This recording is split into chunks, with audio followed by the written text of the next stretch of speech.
9 বছরের নাবালিকার শ্লীলতাহানির ঘটনায় অভিযুক্ত অবসরপ্রাপ্ত সেনা জওয়ান। ঘটনা কৈলাসহর মহিলা থানা এলাকায় 9 বছরের এক নাবালিকাকে বাড়ির সামনে থেকে তুলে নিয়ে শ্লীলতাহানি করেছে অবসরপ্রাপ্ত সেনা কর্মী।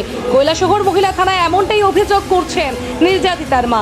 এ ব্যাপারে কৈলাসহর থানায় মামলা নথিভুক্ত হয়েছে। ঘটনা সম্পর্কে কৈলাসহর মহিলা থানার ওসি রিপিতা ভট্টাচার্য জানান, মহিলা থানায় এক লিখিত অভিযোগ মূলে অবসরপ্রাপ্ত সেনা জওয়ান বাবু সেনা শর্মাকে পুলিশ গ্রেফতার করে।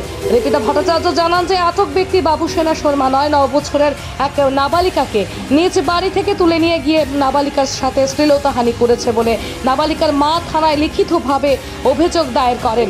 মহিলা থানার পুলিশের প্রাথমিক তদন্তে অভিযুক্ত ঘটনার দায় স্বীকার করেছে বলেও জানান ওসি রিপিতা ভট্টাচার্য।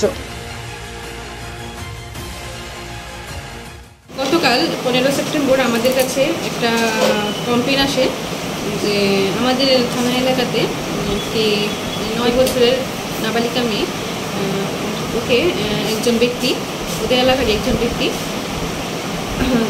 বাড়ির সামনে থেকে নিয়ে কিছুটা দূরে নিয়ে চলে যায় এবং ওষুধ দিয়ে কিছু খারাপ হয়। সেই ইনফরমেশন হলে একটি কেস রেজিস্টার হয়, যার মামলা নম্বর 57/24। এখানে ধারা লেগেছে 126 within clause 2, 96, 75 BNS and 8 of POCSO.